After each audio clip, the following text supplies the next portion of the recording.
Zoomi, the Boyhood of the Magi, Chapter 5, The Face of God.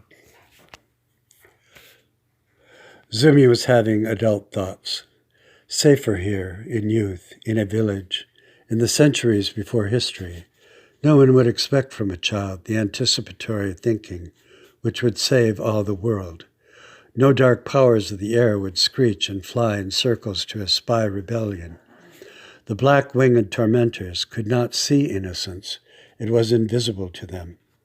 They never had, never would see the face of God, the face upon which Zoomi always thought, yearning for the day, as in reverse a man pants for the love of his youth.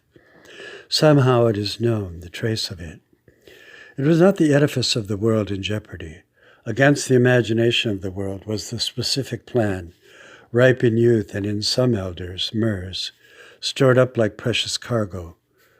War would kill men and horses, burn villages, burn crops, murder kings, and stomp hope. Yet the face of God had been there with them in the garden and could still be felt. If this could be burned away, only this, then would the world die in its own juices.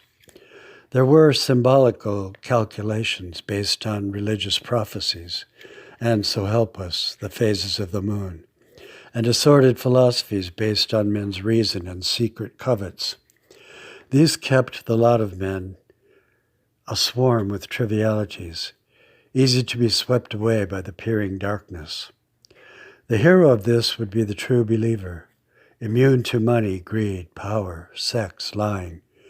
Here it is much easier to tell a story, a fairy tale of adventure and glory, than to have one child plow through all the danger and difficulty, holding only the face of God as his deliverance. Yet this is what happened, to intimate the end of the story.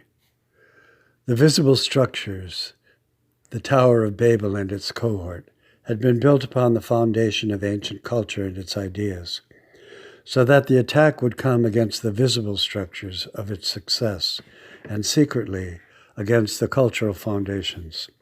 This was the formula which was not aware that some souls had been restored by the Lord, and in them was the trace of all that is good, the very presence and face of the Lord.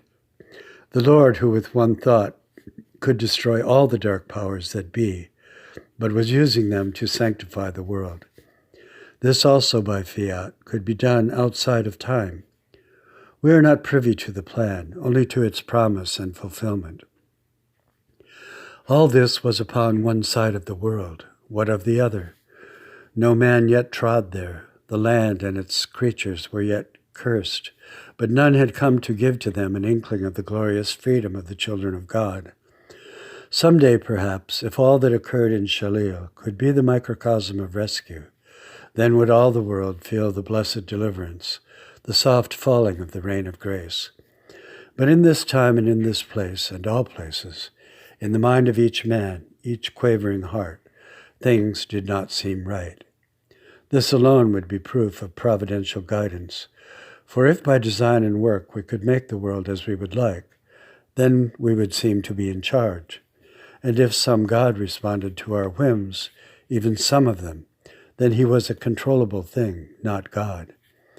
No, all of this is beyond us. There is denouement and devolution in the life of every man, woman, and child. These would always be a barrier to God and a reason for rejecting you. There is no logical path. God comes to us, to those of his adoption. Anyone would say that Zoomi fit the mold of an adopted son. He was sprightly, kind, and funny, the keeper of all the animals and plants in his midst, their converser and companion. He was qualified.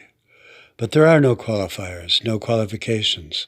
History would fairly show to whom God came and to whom he did not, and these would be unselectable by any criteria, so that nations, languages, tribes, even the favored one, even the behavior of men, their sins and crimes, would have no say in the children of God. How then shall we predict the world or war its outcome? We shall see. It will be a surprise. The Myrns were made for this, not for any goodness, but they had a pliancy which you could use. They were trustingly Talk to the Lord, even if he were not there. For what real evidence did he leave? We shall see. We shall see.